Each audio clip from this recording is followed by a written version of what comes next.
আপনারা একটা জিনিস খেয়াল করছেন, গত কিছুদিন ধরে আর্জেন্টিনার ফুটবল নিয়ে নানামুখী ভয়াবহ সব বিতর্কিত বিষয় প্রকাশ্যে আসতেছে। না, আমি ওই যে লাল কার্ড, মাঠের বিতর্ক, এগুলোর কথা বলতেছি না।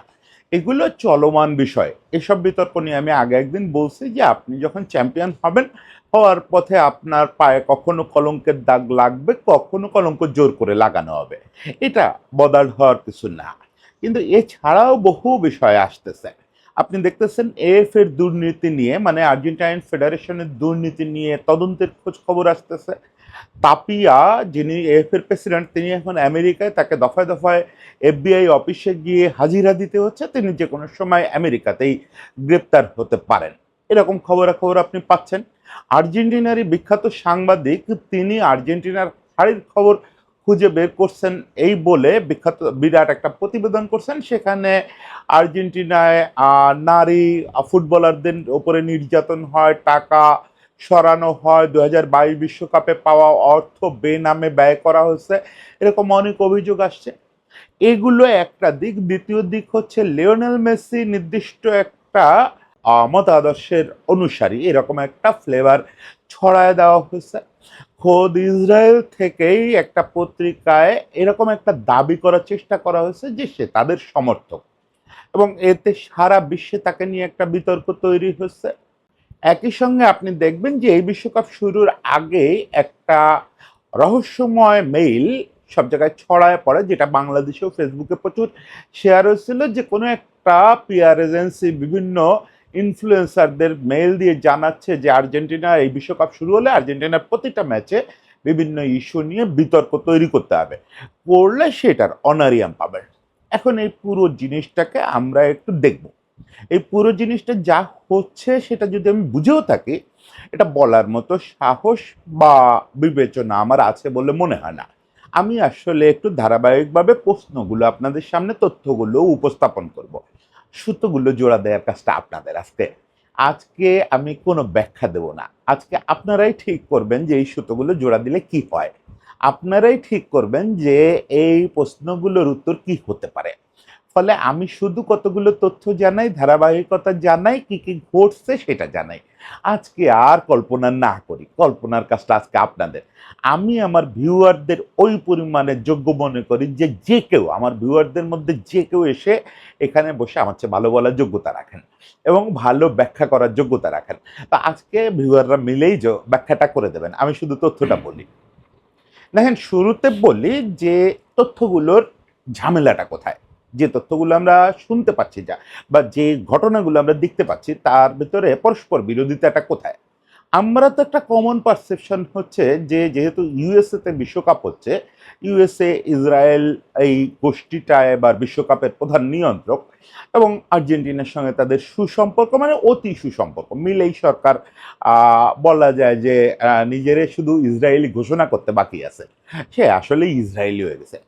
তাহলে সেই আমেরিকায় এফবিআই কেন আর্জেন্টিনার ফুটবলের এই দুর্নীতি নিয়ে তদন্ত করতেছে? এফবিআই নিশ্চয়ই মার্কিন স্বার্থের বাইরে যাওয়ার কোনো প্রতিষ্ঠান না। এফবিআই কেন এটা করতেছে? কেন তাপিয়া ওখানে যে কোনো সময় গ্রেপ্তার হতে পারেন, এরকম একটা পরিস্থিতি তৈরি হয়েছে? প্রশ্ন রাখেন, নিজের ভিতরে রেখে দেন, আস্তে আস্তে আরো তথ্য জানাচ্ছি। 2 নম্বর কথা হচ্ছে, লিওনেল মেসিকে নিয়ে ইসরায়েলের পত্রিকাটা যে স্টোরি করছে, ইসরায়েলের গোয়েন্দা সংস্থা বা রাষ্ট্র তাদের অনুমতি ছাড়া বা তাদের সম্মতি ছাড়া এটা হয়েছে? হয় নাই তো, এটুকু তো আমরা বুঝি। তাহলে ইসরায়েলের কর্তৃপক্ষ বোঝে না যে এইরকম একটা স্টোরি করলে লিওনেল মেসির ব্র্যান্ড ভ্যালু এই মুহূর্তে কতটা ফল করবে? ভাবমূর্তি টূর্তির কথা বাদ দেন, ব্যক্তি পূজা থেকে সরে আসছি বেশ অনেক কাল হয়েছে। লিওনেল মেসিরে দেবতা দেবতা বলি, ওটুকু ওই 90 মিনিট। 90 মিনিটের পরে ওর পার্সোনাল লাইফ কি, ওটা নিয়ে আমি বদাল না। আমাকে একজন এই কমেন্টেই একদিন বলছিলেন যে দাদা ও কি ইহুদিপন্থী? আমি বলছিলাম ভাইয়া এইসব চিন্তা করবেন না। যদি কাউকে স্ট্যান্ডালোন পান, Pep Guardiola, Maradona, Lamine Yamal, যে এই চক্র থেকে বেরোয় আসে হাত উঁচু করে বলতেছে আমি প্রতিবাদ করি অন্যায়ের, তাকে স্যালুট দেবেন। এই বাইরে কারোর উপর প্রত্যাশা রাখবেন না, তাহলে ধসে যাবে। কারণ এখন পৃথিবীটা এমন চক্রে ঢুকে গেছে, এই চক্রে ঢুকে সব সেলিব্রিটি আসলে শেষ পর্যন্ত ওই সব জায়গায় মাথা নিচু করে ফেলে। আমি মেসির ব্যক্তিগতভাবে ওই উচ্চাশা করি না যে মেসি অন্যায়ের পক্ষে থাকবে। যদি কোনোদিন থাকে সেদিন আমি সত্যি, সত্যি বুকের ভেতর ফিল করব যে হ্যাঁ, আমি তোমারে ব্যক্তি হিসেবে আজ থেকে পূজা করা শুরু করলাম। এর বাইরে না। কিন্তু কথা হচ্ছে যে মেসির এই যে পরিচয়টা তারা দেওয়ার চেষ্টা করতেছে। এতে সবাই তো দেবব্রত না। দুনিয়া জুড়ে মানুষ তো একটা ধাক্কা খাচ্ছে এবং তার মার্কেট ভ্যালু পড়ে যাবে। ধরেন মেসির মার্কেটটা কোথায়? স্পেনে, এশিয়ায়, আরবে, অ্যারাবিয়ান কান্ট্রিতে। এটা তো সবাই জানে এবং আমেরিকার অংশবিশেষে। তো আমেরিকার সঙ্গে তুলনীয় বা তার চেয়েও বড় মার্কেট তো এই জায়গাগুলোতে। এখন স্পেন কি? মেসির গুরু কে? মেসির গুরু পেপ গার্দিওলা, যিনি হচ্ছেন ভয়ানক ফিলিস্তিনি অ্যাক্টিভিস্ট, ফিলিস্তিনপন্থী অ্যাক্টিভিস্ট। প্রায় সেমিনার করে বক্তৃতা দিয়ে ফান্ড রেজ করেন, অনুষ্ঠান করে ফান্ড রেজ করেন, সেটা ফিলিস্তিনে পাঠান, ফিলিস্তিনের পক্ষে সিরিয়াস সিরিয়াস কথা বলেন। ওখানে লামিন ইয়ামালদের দেশ, ও হচ্ছে চিরকাল কাতালানদের মধ্যে বড় হয়েছে, কাতালানরা নিজেদের ফিলিস্তিনি মনে করে। তাহলে ওখানে মেসি শেষ, এশিয়ায় মেসি শেষ, আরব বিশ্বে মেসি শেষ। যেই না মেসিকে এটা বলা হবে, তারা যদি মেসিকে ভালোবাসে, মেসির এই ব্র্যান্ড ভ্যালুর ক্ষতি করবে? প্রশ্ন ২। ৩ নাম্বার কথা হচ্ছে, যে চিঠিটার কথা বলা হলো শুরুতে, একটা মেইল যেটা দাবি করলো যে আমরা ইনফ্লুয়েন্সারদের বলতেছি আপনারা আর্জেন্টিনার ফুটবল নিয়ে বিতর্ক করবেন। এটা আমাদের এখানে একটা ছেলে মানুষই হলো, লোকেরা বললো যে ওই রোনালদোর পিআর এজেন্সি এটা করছে। খুব মানে ছোট চিন্তা, খুব ছোট চিন্তা। রোনালদোর পিআর এজেন্সির কাজ নাই যে টাকা খরচ করে মেসির বিপক্ষে তৎপরতা চালাবে বা ব্রাজিল এগুলো করবে। এগুলো মানে এগুলো অন্তত মাথায় আনেন না। এগুলোর পিছনে অনেক বড় বড় গেম থাকে। একটা জিনিস মাথায় রাখবেন যে এরকম একটা মেইল যদি সত্যিই ইনফ্লুয়েন্সারদের করা হয়, বেছে বেছে ট্রাস্টেড ইনফ্লুয়েন্সারদেরই করা হবে, যে মেইল ফাঁস হবে না। মেইলটা করাও হলো এবং ফাঁসও হলো কেন? কেন? এবং আপনি দেখলেন সেই ধারাবাহিকতায় বিশ্বকাপ জুড়ে অনফিল্ড বিতর্কগুলো ঠিক আছে। এই অনফিল্ড বিতর্ক হবে, হতেই পারে। কিন্তু ধরেন আর্জেন্টিনা নীল জার্সি পরবে কেন? আর্জেন্টিনাকে সুবিধা দেওয়া হচ্ছে। খুব অযৌক্তিক একটা কথা। এটা নিয়েও তো বিতর্ক হচ্ছে বা বিতর্ক তৈরি করার চেষ্টা করা হয়েছে। হালে পানি পায় নাই হয়তো। বা ইংল্যান্ডের কোনো রেফারি কেন আর ম্যাচ পরিচালনা করবে না? এটা ৬৬ থেকে চলে আসতেছে একটা পরম্পরা, যে আর্জেন্টিনার ম্যাচে কখনোই ইংল্যান্ডের রেফারি দেওয়া হবে না। ২ দেশের ওই উত্তেজনাকর সম্পর্ক নিয়ে, ফকল্যান্ড নিয়ে আবার একটু উত্তেজনা ছড়াচ্ছে। ফলে এই অবস্থায় তো দেওয়ার প্রশ্নই আসে না। এটা নিয়েও বিতর্ক করার চেষ্টা করা হয়েছে। আর্জেন্টিনার এক ম্যাচে নির্দিষ্ট একটা দেশের ৫টা রেফারি না, কোনো একটা ম্যাচে আর্জেন্টিনার ৫ জন রেফারি কেন? রেফারি সিলেকশন সাধারণত হয় যে অন ফিল্ডে সবাই একই দেশের হবেন, ভাষার কমিউনিকেশনে চেষ্টা করা হয় যদি ফুল টিম সেট আপ পাওয়া যায় ভারটার সহ এক দেশে রাখার। এটা কমিউনিকেশনের জন্য সবসময় তাই করা হয়। হঠাৎ করে এই ম্যাচটা নিয়ে বিতর্ক তৈরি করা হলো। এরকম মানে যেগুলো স্বাভাবিক সেগুলো নিয়েও বিতর্ক হচ্ছে। মানে যেটা শুরুতে আমরা মেইলে পড়ছিলাম সেটা হচ্ছে। তার মানে কিন্তু এই চিঠি ফাঁস হলো কেন? যদি একটা দক্ষ প্রতিষ্ঠান চিঠি পাঠায়, আমারে আপনারে পাঠাবে? আমি দেবব্রত এই মেইল পাইছি? পাবো না তো। পাইলে তো বুঝতে হবে যে এই লোক চায় চিঠিটা ফাঁস হোক। এই চিঠিটা যে ফাঁস হয়েছে তার মানে এই চিঠিটা ফাঁস করার জন্যই পাঠানো হয়েছে। এবার আমরা আসি, আমি আপনাকে মূল আর্গুমেন্টগুলো বলতে পারছি, মূল প্রশ্নগুলো বলতে পারছি। এবার আসি আপনাকে কতগুলো তথ্য জানাই। এই তথ্যগুলো জানতে গেলে একটু আর্জেন্টাইন রাজনৈতিক ব্যাপার বুঝতে হবে। আর্জেন্টিনার ফুটবল পৃথিবীর কোথাও খেলাধুলা তো রাজনীতির বাইরে না, আর্জেন্টিনা এটা ভয়ানক। আর্জেন্টিনা ফুটবল যেহেতু ওই দেশের জনসংখ্যার আবেগের সিংহভাগ নিয়ন্ত্রণ করে, কোনো সরকার বামপন্থী, ডানপন্থী, মধ্যপন্থী যখন যারা ক্ষমতায় আসছে তারা ফুটবল ইউজ না করে কেউ ক্ষমতায় আসতে পারে নাই। ফুটবলকে অস্ত্র বানাইতে হয়েছে সবাইকে। সবাই সাফল্য ব্যর্থতা সবগুলো নিয়ে কাজ করছে। তো আর্জেন্টিনা চিরকাল জোট নিরপেক্ষ থাকার চেষ্টা করছে। চিরকাল। কৃষ্ণার ক্ষমতায় আসার আগ পর্যন্ত তারা মানে সরাসরি ইউএস ইসরায়েল লবিতেও থাকে নাই, সরাসরি সোভিয়েত লবিতেও থাকে নাই। বাড়ির পাশেই যদিও কিউবা, কিন্তু তারা কোনো লবি মেইনটেইন করে নাই। তারা সবার সঙ্গে বিজনেস করছে। এক্ষেত্রে তারা ব্রাজিলকে বরং আদর্শ মনে করছে যে ব্রাজিল বিশ্বের অন্যতম বড় রপ্তানিকারক দেশ, আবার তাদের প্রচুর আমদানিও করতে হয়। তারা সবার সঙ্গে বিজনেস করে, ইসরায়েলের সঙ্গে করে, রাশিয়ার সঙ্গেও করে। এই মডেলটাই আর্জেন্টিনাও ফলো করছে। আর্জেন্টিনা ছোট ব্রাজিল, মানে আকারে ছোট, কিন্তু তাদেরও তো অর্থনীতি আছে। কৃষ্ণার আসার পরে নেস্টর কৃষ্ণার, উনি হচ্ছেন পেরোনিস্ট। পেরোনিস্ট শব্দটা কোত্থেকে আসছে? হুয়ান পেরনের নাম থেকে আসছেন। উনি একসময় আর্জেন্টিনার প্রেসিডেন্ট ছিলেন, উনি ছিলেন বামপন্থী। উনি আবার হচ্ছে এই মার্কসিস্ট বামপন্থী না। মানে আমরা বামপন্থা বলতে যেটা বুঝি আমাদের এখানে, এই যে সমাজতন্ত্র, কাস্তে হাতুড়ি, ওটা না। ওনাদের বামপন্থা, ওনাদের নিজস্ব কিছু স্লোগান আছে, নিজস্ব কিছু তত্ত্ব আছে, সব বিস্তারিত ব্যাখ্যায় না যাই, শুধু এটুকু বলে বামপন্থী কিন্তু মার্কসিস্ট না। ও এই পেরন কিছু আইডিয়া নিয়ে আসলেন, পেরনের পর থেকে ওই পন্থীদের বলা হয় পেরনিস্ট। বামপন্থী তারা বোঝানোর জন্য পেরনিস্ট বলা হয়, এবং তারাও নিজেরা গর্বের সঙ্গে বলে যে আমরা পেরনিস্ট। ওই সিজার মেনত্তির বাবা পেরনিস্ট রাজনীতিবিদ ছিলেন। সিজার মেনত্তি বলেন আমি পেরনিস্ট না কমিউনিস্ট, কিন্তু ওনার ভিতরেও পেরনিজমের প্রবল ছায়া আছে। কিসনাররা ক্ষমতায় আসার পরে যেটা করলেন, তারা কার্যত ইউএস আমেরিকার সঙ্গে সম্পর্কটা দুর্বল করলেন। করে তারা মূলত লাতিন ওই সময়টায় লাতিন আমেরিকার প্রায় সবগুলো দেশে বামপন্থীরা ক্ষমতায়। আর্জেন্টিনায় যদিও সেটা মার্কসিস্ট বামপন্থী না, অন্যান্য দেশে ব্রাজিল, কিউবা, ভেনেজুয়েলা, প্রায় সব দেশে ওনারা একটা মহাজোটের মতো করলেন, যে একটা বামপন্থী জোট। এই যুগে যে সময় সমাজতন্ত্রের পতন হয়ে গেছে সারা পৃথিবীতে, সেই সময় ওনারা একটা বামপন্থার উত্থান ঘটালেন সবগুলো দেশ মিলে। এবং ওই সময় তারা সবগুলো দেশ মিলে প্রায় ঘোষণাপত্র দিতেন বিভিন্ন ব্যাপারে। ওই জুলিয়ান অ্যাসাঞ্জের ব্যাপারে ভয়াবহ ভূমিকা রাখছিল লাতিন দেশগুলোর জোট। তো সব মিলে ক্রিস্তার ক্ষমতা আসার পরে আর্জেন্টিনা খানিকটা হাত ছাড়া হলো। মানে এর আগে তো সবাই খাচ্ছিল, সেখানে লাতিন আমেরিকায় হাত ছাড়া হয়ে গেল। ওখানে ব্রাজিলের লুলা ডি সিলভাকে একটা অভ্যুত্থানের মাধ্যমে ফেলে দেওয়া হলো। লুলা অবশ্য আবার ক্ষমতায় চলে আসছেন। ব্রাজিলে কৃষ্ণার ক্ষমতায় ছিলেন যতদিন সুস্থ ছিলেন, কিন্তু কৃষ্ণার পরের ধাপে পরের বার ইলেকশনের আগেই অসুস্থ বোধ করা শুরু করে ওনার ওয়াইফ ক্ষমতায় আসলেন। ও ওনার ওয়াইফ পেরোনিস্ট। কৃষ্ণারের ওয়াইফ যেহেতু কৃষ্ণারপন্থী, কিন্তু মুশকিলটা হচ্ছে ওনার ওয়াইফ একটু বেশি কড়া ছিলেন। অনেক প্রতিষ্ঠান রাষ্ট্রায়ত্তকরণ করা শুরু করলেন, ফুটবলের সম্প্রচারও রাষ্ট্রীয় টিভিতে নিয়ে আসলেন, যে সবাই ফ্রি দেখবে, এটা পাবলিকের জিনিস, অমুক তমুক, একেবারে পুরো কমিউনিস্টদের মতো কাজ কারবার শুরু করলেন। সেটাতে ওনার পতন ত্বরান্বিত হলো। ইন দ্য মিন টাইম ওই কৃষ্ণারের ওয়াইফ শপথ নেওয়ার বোধহয় মাস কয়েকের মধ্যে নেস্টর কৃষ্ণান মারা গেলেন।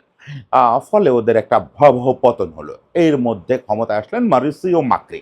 আজকের এই যে আর্জেন্টিনা দেখতেছেন, এটা মারিসিও মাক্রি ডিজাইন করা আর্জেন্টিনা। উনি বললেন যে না, আমরা জোট নিরপেক্ষ থাকবো না। কৃষ্ণার তো ওই জোট থেকে বেরোয় আসার চেষ্টা করছিল, বেরোয় তো আসতে পারেনি। আমরা একদম আমেরিকান ইসরায়েল জোটে চলে যাব। আমেরিকা এবং ইসরায়েলের সঙ্গে, মূলত ইসরায়েলের সঙ্গে একের পর এক বাণিজ্য চুক্তি করা শুরু করা হলো। কার্যত দেশের বাণিজ্যিক সেক্টরে বড় বড় অংশ ইসরায়েলি ব্যবসায়ীদের হাতে তুলে দেওয়া শুরু হলো।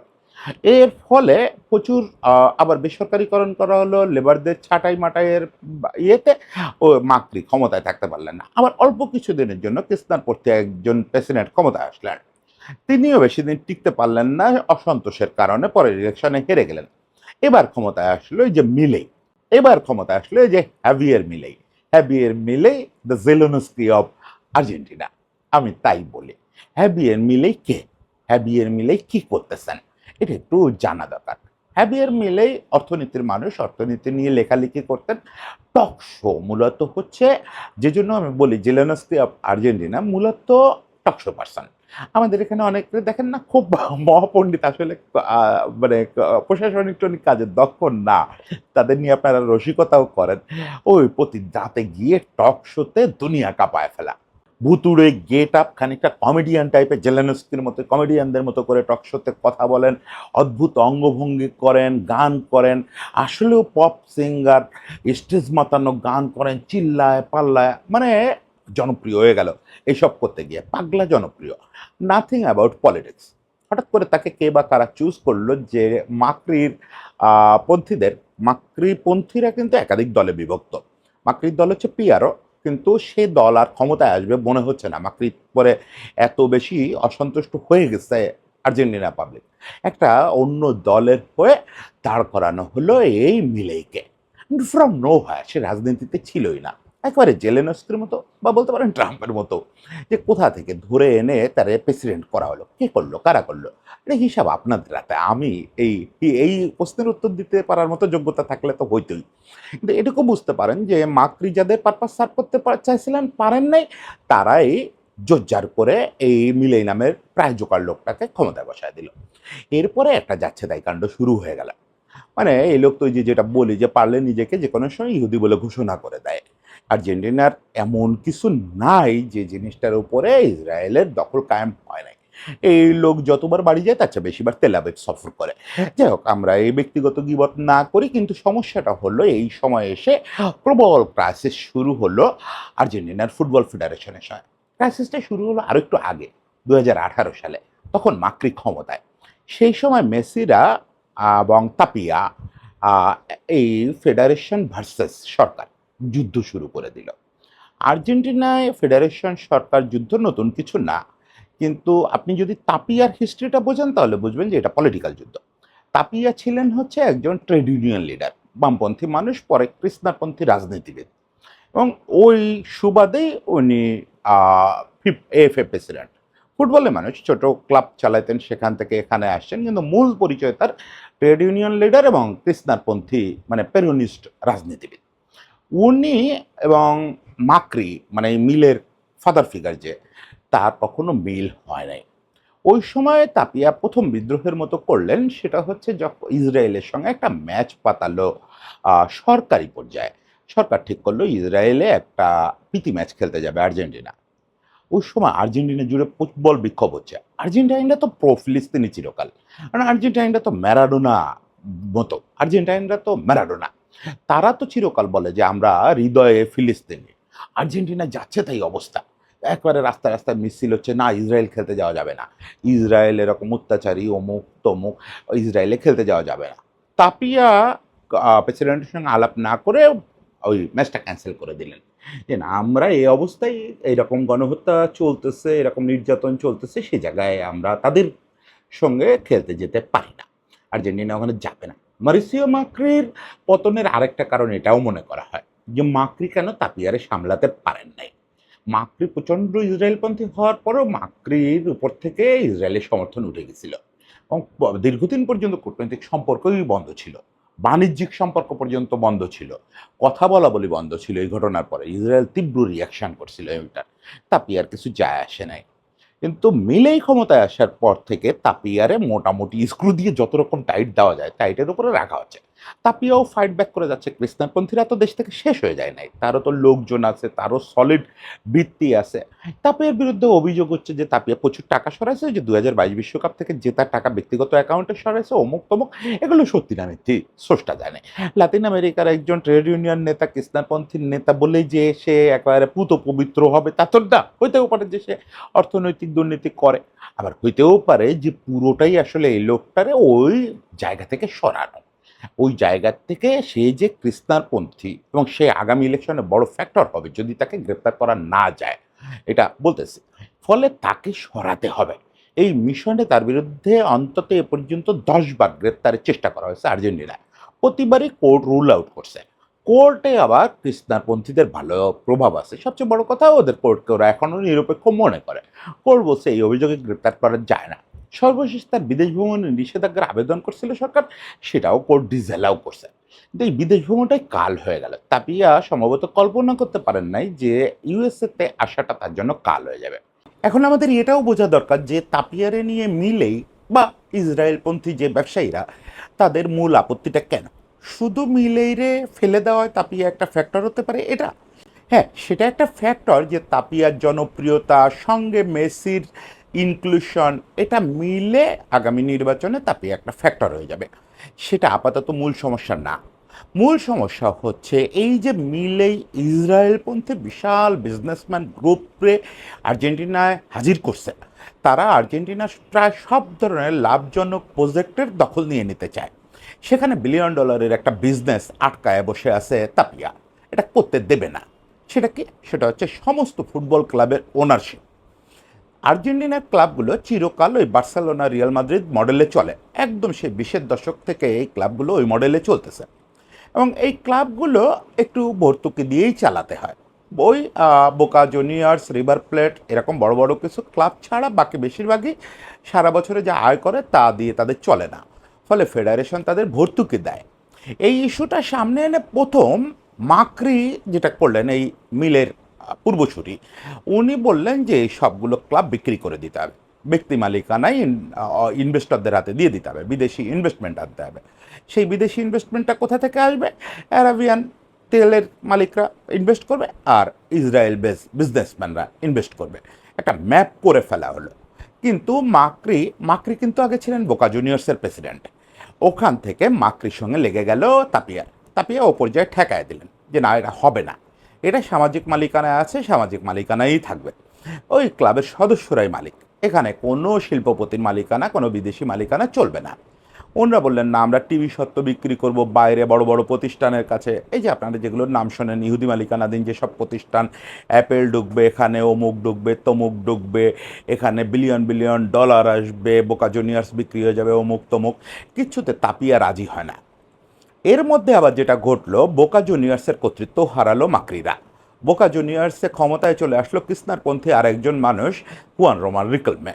হুয়ান রোমান রিকলমেরা বোকা জুনিয়র্সে ক্ষমতায় চলে আসলো, তারা আবার তাপিয়ার পাশে দাঁড়ালো। তারা এসে বলল যে না, ক্লাব বেচতে দিব না। ইন দ্য মেন টাইম যখন মিলেই ক্ষমতায় আসলো, ব্যাপারটা চরম বিরোধে পৌঁছালো। মিলেই বারবার ওই প্ল্যান নিয়ে আসে, এফের সঙ্গে বসতে চায়, ক্লাবগুলোর সঙ্গে বসতে চায়, ক্লাবগুলো প্ল্যান ধরে ছোড়ায় ফেলে। যেন আমাদের ঐতিহ্য থেকে আমরা সরব না, আমরা মানুষের ক্লাব, মানুষের হাতে থাকবে, এটার লাভ দু পয়সা হলে মানুষ পাবে, লোকসান হলে এটার ভর্তুকি ফেডারেশন দেবে, এটার সঙ্গে আমরা বাণিজ্যরে এক করতে পারবো না। তাহলে আমার লোকেদের টিকিট কেটে বড় দামের টিকিট কেটে খেলা দেখতে হবে, আমার লোকেদের বোকা জুনিয়র্সের যে অথরিটি, সেটা আর আমার বোকার সমর্থকদের হাতে থাকবে না, রিভার প্লেটের উপরে তার সমর্থকদের যে অধিকার সেটা আর থাকবে না, আমরা এটা করতে দেব না। মানে বলতে পারেন যে একটা সামাজিক মালিকানা বনাম ওই বাণিজ্যিক মালিকানার লড়াই, এবং সেই বাণিজ্যটা নিশ্চয়ই ইসরায়েলপন্থী বাণিজ্য। এই লড়াইটা তুঙ্গে উঠল। এখানে তাপিয়া একবারে বাধা হয়ে দাঁড়ালেন। তাপিয়াকে না সরালে এই বিলিয়ন বিলিয়ন ডলারের বিজনেস করা যাচ্ছিল না। ব্যাপারটা তো শুধু ক্লাব মালিকানা বিক্রি না, এটার সঙ্গে টিভি সত্ত্ব বিক্রির ব্যাপার আছে, আরও অনেক ইনফ্রাস্ট্রাকচার, প্রত্যেকটা ক্লাবের বড় বড় ইনফ্রাস্ট্রাকচার হবে, সেগুলোতে এই বহুজাতিক প্রতিষ্ঠানগুলো ইনভেস্ট করবে। পুরো আর্জেন্টিনা জুড়ে এক ধরনের বিস্ফোরণের মতো হবে, উন্নয়নের বিস্ফোরণ। উন্নয়ন জিনিসটা তো আমরা দেখে অভ্যস্ত যে উন্নয়ন হলে কি হয়, পুরো আর্জেন্টিনা উন্নত হয়ে যাবে, আর্জেন্টিনার ফুটবল উন্নত হয়ে যাবে। সেই পথে বাধা হচ্ছে তাপিয়া। এখন তাপিয়ার সময়েই যদি একের পর এক ট্রফি জিততে থাকে, মেসিরা তাপিয়ার পাশে থাকে, তাপিয়ার এত ঘনিষ্ঠ হয়, তাহলে তো ওই তাপিয়ার বিরুদ্ধে দাঁড়ায় বিলিয়ন ডলার বিজনেস করা যাচ্ছে না। ফলে তাপিয়াকে আটকাতে হবে, দেশে আটকানো গেল না, তাহলে উপায়, এবার সেই আটকানোর উপায়টা রওনা হলো আমেরিকায়। এবার নতুন এক নাটক আমরা সামনে দেখতেছি যে এফবিআই এর দুর্নীতি নিয়ে তদন্ত করতেছে। এমনিতেই আমেরিকানরা আমার পার্সোনাল দুর্নীতি নিয়ে তদন্ত করলেও তো আমার প্রশ্ন করার সুযোগ নেই যে বা আমার দেশের তদন্ত আমার সরকারে করতে দেন, আপনি কেডা? না, ওরা একটা যুক্তি বের করছে যে তাপিয়া ওই টাকাটা আমেরিকান অ্যাকাউন্টে সরাইছে, তাহলে আমার অ্যাকাউন্টে যেহেতু সরাইছে আমি তদন্ত করব। বারবার এই লোকরা নিয়ে জেরা করতেছে, এই লোক খেলা দেখারও টাইম পাচ্ছে না। ফলে এই লোক এখন একটা গুঞ্জন ছড়ায় গেছে যে তাকে ওখানে অ্যারেস্ট করা হবে। এবার আমি আপনাকে আরও কিছু কথা বলি যে তাপিয়ার সঙ্গে মিলে যে লড়াই, এখানে লিওনেল মেসি, লিওনেল স্কালোনির অবস্থান কি? তারা কি নিরপেক্ষ? তারা নিরপেক্ষ কিনা জানার জন্য আপনাকে দুইটা জিনিস বলি। 2022 বিশ্বকাপ জয়ের পর আর্জেন্টিনার প্রেসিডেন্ট মিলেই যখন আর্জেন্টিনার দলকে আমন্ত্রণ জানালেন, এটা পৃথিবীর সব জায়গায় ট্র্যাডিশন।